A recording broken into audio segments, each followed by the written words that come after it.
नमस्कार दोस्तों, स्वागत है आपका आपके अपने YouTube चैनल मनप्स स्टोरीज पर। चलिए कहानी शुरू करते हैं। आज वृद्धाश्रम में सभी बुजुर्गों के चेहरे पर खुशी की लहर दौड़ रही थी, क्योंकि जहां सभी लोग बुजुर्गों को वृद्धाश्रम छोड़ने आते थे, आज वही एक बुजुर्ग माता को उनका कोई अपना लेने आया था। उन बुजुर्ग माता का नाम सरला देवी था, जिसे 1 महीने पहले ही उनका बेटा जहां यहाँ वृद्धाश्रम में छोड़कर गया था। वह अपना और कोई नहीं, उनकी बेटी शालिनी थी, जिसे पता लगते ही वह अपनी माँ को लेने आ गई। माँ को देखते ही शालिनी की आंखों में आंसुओं का सैलाब बह निकला। वह कुछ बोल नहीं पा रही थी, बस इतना ही कहा, माँ अपना सामान पैक कर लो, बाहर ड्राइवर इंतजार कर रहा है, हमें अभी निकलना है घर के लिए। बेटी की बात सुनकर सरला जी आंखों में आंसू लिए बोली, कौन सा घर बेटा, मेरा तो घर कब का छूट चुका है, अब मैं कहाँ जाऊंगी। तो शालिनी बोली, माँ तुम मेरे साथ घर चलोगी। शालिनी की बात सुनकर माँ बोली, कैसी बातें कर रही है बेटा तू, मैं तेरे साथ तेरे घर जाऊंगी तो जमाई बाबू क्या सोचेंगे। माँ की बात सुनकर शालिनी गंभीर होते हुए बोली, नहीं माँ, यह फैसला मैंने उनकी सहमति से ही उठाया है, बल्कि मेरी सासू भी मेरे इस कदम से बहुत खुश है। उन्होंने तो मुझे पहले ही कहा था कि अपनी माँ को यहाँ ले आओ, बुढ़ापे में मुझे भी अपना एक दोस्त मिल जाएगा। खैर छोड़ो, यह बातें तो बाद में होती रहेंगी, आप चलो, ड्राइवर इंतजार कर रहा होगा। थोड़ी ही देर में सरला देवी ने आश्रम में अपने सभी साथियों से विदा ली और गाड़ी में जाकर बैठ गई। सरला देवी को जाते देखकर सभी बुजुर्ग यही सोच रहे थे कि काश ऐसी बेटी सभी के घर में हो, तो किसी को भी वृद्धाश्रम में रहने की जरूरत नहीं पड़ेगी। शालिनी भी सबको नमस्कार करके गाड़ी में आकर बैठ गई। गाड़ी अपने गंतव्य की ओर चलने लगी। गाड़ी में बैठी हुई सरला देवी बस अपनी बेटी को ही निहार रही थी, क्योंकि 3 भाइयों की इकलौती बहन शालिनी ही आखिर में अपनी माँ की पीड़ा को समझ पाई थी। तभी शालिनी ने कहा, माँ थोड़ी देर मेरी गोद में सर रख कर लेट जाओ, आपको आराम मिलेगा। बेटी की बात सुनकर एक आज्ञाकारी बच्चे की भांति माँ बेटी की गोद में सिर रखकर लेट गई। माँ के लेटते ही उसका अतीत अब उसकी बंद आंखों के सामने उभरने लगा था, कि जब शादी करके पहली बार वह ससुराल आई थी और सास के पैर छुए तो उसे आशीर्वाद मिला था, दूधो नहाओ पूतो फलो। गांव के हर बूढ़े बड़े ने उसे ऐसा ही आशीर्वाद दिया था। उन सब का आशीर्वाद का ही फल था कि 1 साल के बाद ही उनके घर में लड़के की किलकारियां गूंज उठी। पूरे गांव में खुशियां मनाई गई। 3 3 बेटों के बाद आखिरी शालिनी होने के बाद यह सिलसिला थमा।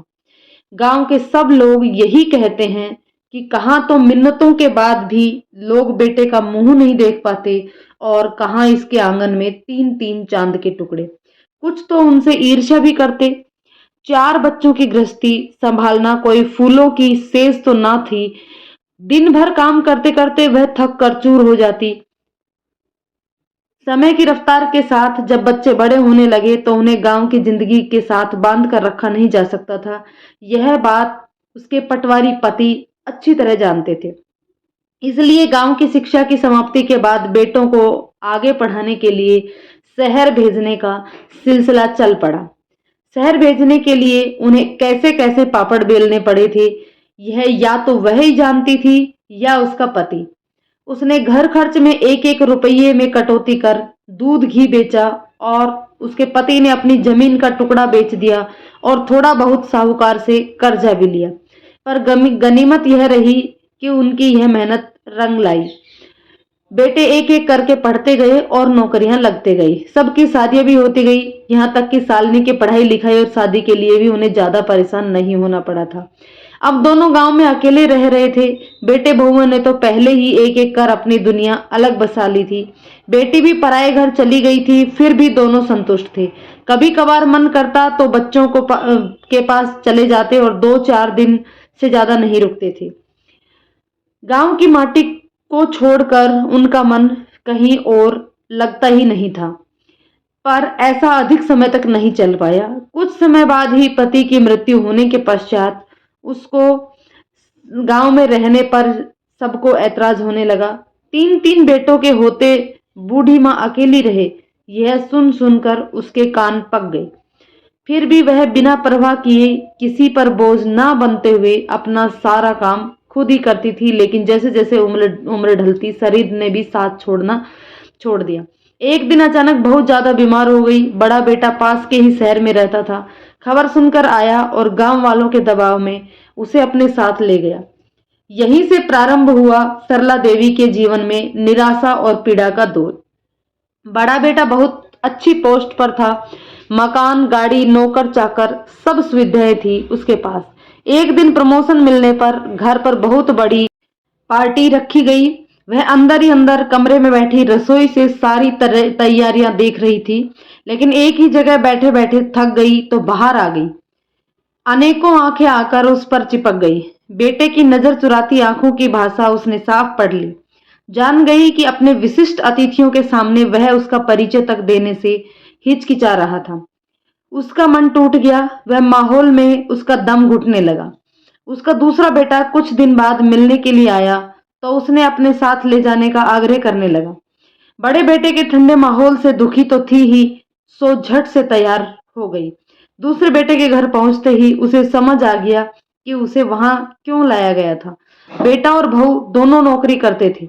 बहू के बरसों बाद बेटा हुआ था, इसलिए उन्हें घर संभालने और बच्चे की देखरेख करने में कठिनाई होती थी, इसलिए उसकी आवश्यकता थी। फिर भी वह खुश थी कि चलो अपना ही अंश है, इन हाथों में बनेगा तो उसे संतोष होगा। पर बेटे बहू के राज में उसकी हैसियत वहां सिर्फ एक नौकरानी से अधिक न थी। इसी बीच शालिनी भी उससे मिलने आई, पर भाभी के तौर तरीके देखकर उसे पता चल गया कि यहाँ माँ की क्या हैसियत है। उसने माँ को अपने साथ चलने का आग्रह किया, पर माँ ने हंसकर टाल दिया। भला इस उम्र में वह बेटी के घर एहसान ले। तीन तीन बेटे हैं उसके, और वह बेटी के घर जाकर रहे तो लोग क्या कहेंगे। फिर भी शालिनी ने माँ को वहां से ले जाकर सबसे छोटे बेटे के पास छोड़ दिया। बीच बीच में उससे आकर मिलने और पता लेने का भी कह गई, और भैया भाभी से उसे कैसे रखते हैं। छोटा बेटा तो माँ के लाडला था। माँ को विश्वास था आर्थिक रूप से इतना सुदृढ़ न होते हुए भी वह उसके पास सुखी रहेगी, परंतु यहाँ भी उसके नसीब में चैन न था। बहू का स्वभाव बहुत ही तीखा था। महीना बीतते उसकी गतिविधियां बहू और बच्चों को ऐसे ही प्रतीत होने लगी। बच्चों को ऐतराज था कि दादी सुबह सुबह घंटी की टन टन कर उन्हें सोने नहीं देती। बहू भी बात बात पर कमियां ढूंढती। एक दिन नौकरानी से बिगड़ गई और कि इस डिब्बे में कम घी क्यों है। माताजी आरती के लिए ले गई। आरती के लिए, अरे लोगों को तो देसी घी खाने को नहीं मिलता, और यह है कि आरती में फूके जा रही है। हमें क्या पता हम गृहस्थी कैसे चलाते हैं, पर उन्हें इससे क्या, उन्हें तो बस ढोंग करना आता है। शाम को जब वह छोटा बेटा घर आया तो बहू ने साफ कह दिया कि या तो मैं रहूंगी इस घर में या माँ जी। बेटा अपने पति के पक्ष लेते हुए बोला, माँ जब से तुम आई हो तब से हमारे घर की सुख शांति चली गई है। परेशान हो चुका हूँ तुमसे। रोज शाम को ऑफिस से घर आता हूँ तो एक ना एक बखेड़ा खड़ा करके रखती हो तुम। अपना सामान पैक करो, मैं अभी तुम्हें वृद्धाश्रम छोड़कर आता हूँ, क्योंकि तुम्हारे दोनों बेटे तो पहले ही परेशान हो चुके हैं, अब हमें भी बख्श दो। बेटे के मुंह से इतने कठोर वचन सुनकर माँ का हृदय पसीज गया कि जिन बेटों के लिए मैंने जिंदगी भर संघर्ष किया, आज उन्हीं बेटों के लिए एक माँ को पालना भारी हो गया है। माँ कुछ ना बोली और चुपचाप बेटे के पीछे पीछे चल दी वृद्धाश्रम की ओर। तभी शालिनी ने माँ को हिलाया तो अतीत से वर्तमान में वापस आ गई। शालिनी बोली, माँ पानी पियोगे क्या, काफी देर हो गई है। माँ ने भी हाँ में सिर हिला दिया। शालिनी ने माँ को पानी दिया और सोचने लगी कि अच्छा हुआ मैं माँ से मिलने उस दिन घर चली गई, नहीं तो मुझे पता ही नहीं चलता कि भैया ने माँ को वृद्धाश्रम में भेज दिया है, क्योंकि फोन पर भी भैया कभी माँ से बात नहीं करवाते थे। उस दिन घर गई थी तो कितना हंगामा हुआ था भाभी के साथ मेरा। जाते हैं ही मैंने पूछा था कि माँ कहाँ है, तो भाभी ने साफ साफ शब्दों में कह दिया था, हमसे हमारा ही खर्चा नहीं निकलता और वह बूढ़ी माँ हमारे सिर पर आकर बैठ गई, इसलिए हमने माँ को वृद्धाश्रम भेज दिया है। भाभी की यह शब्द सुनकर शालिनी की आंखों में आंसू तैर गए कि तीन तीन बेटों के होते हुए माँ की यह दुर्दशा। कैसी विडंबना है जो माँ अपने नाजुक कंधों पर सारे बच्चों का बोझ अपनी ममता वह त्याग से उठा लेती है, उसी माँ को सारे भाई मिलकर भी सम्मान से नहीं रख सकते। शालिनी आगे बोली, माँ के साथ आपने बहुत बड़ा अन्याय किया है, भगवान इसके लिए आपको कभी माफ नहीं करेगा। तो भाभी बोली, ओहो अच्छा हमने अन्याय किया है तो तुम कर दो अब न्याय। इतनी ज्यादा बातें आ रही हैं तो तुम ले जाओ माँ को अपने साथ, ले आओ वृद्धाश्रम से। तो शालिनी बोली, हाँ हाँ, अब तो मैं ले ही जाऊंगी माँ को, बहुत देख ली उनकी दुर्दशा, अब और नहीं होने दूंगी। अरे तुम जाओ ना, बात कहने और करने में बड़ा फर्क है। नहीं भाभी, मैं उनमें से नहीं हूँ, जो कहती हूँ वो करके भी हिम्मत करने की भी हिम्मत रखती हूँ। मैं आज ही वृद्धाश्रम जाकर माँ को ले आऊंगी। तभी गाड़ी रुकी और शालिनी अपनी यादों से बाहर आई। देखा तो गाड़ी शालिनी के घर के सामने खड़ी थी। तभी शालिनी के पति और बच्चे नानी नानी करते दौड़ते हुए बाहर आए। शालिनी के पति ने सरला देवी को अपने हाथों का सहारा देकर नीचे उतारा। सरला देवी सोच रही थी कि क्या सोचा होगा दामाद जी और उनकी माँ ने कि इतने बड़े परिवार के होते हुए भी बेटी के घर में शरण लेनी पड़ी। सरला देवी संकोच में गड़ी जा रही थी, पर घर पहुंचते ही शालिनी की सास ने उसका सारा संकोच दूर कर दिया। बड़ी आत्मीयता से मिली और सामान सहित उसे कमरे में ले गई। सरला देवी ने देखा कि उसके आने से पूर्व ही उसके लिए सोने की व्यवस्था कर दी थी। नहा धोकर वह अभी बैठी ही थी कि शालिनी उन दोनों के लिए दूध और नाश्ता ले आई। वह फिर संकोच में डूबने लगी। तभी शालिनी की सास बोली, सच बहन जी, आपके आने से मुझे बहुत अच्छा लग रहा है। मुझे हर समय की साथी मिल गई। यूं तो बेटा, बहू और पोता सभी हैं घर में, पर हम उम्र साथी की बात ही कुछ और है।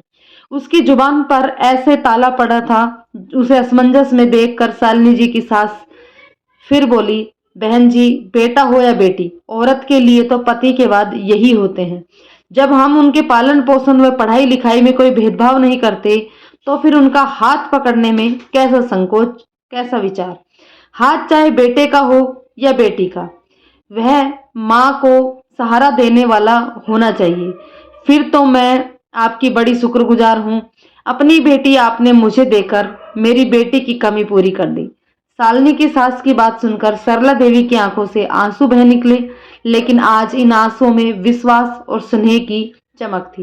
दोस्तों कमेंट करके बताइएगा ये कहानी आपको कैसी लगी। यदि कहानी पसंद आए तो लाइक शेयर करें और चैनल पर नए हैं तो प्लीज चैनल को सब्सक्राइब जरूर कर ले। धन्यवाद।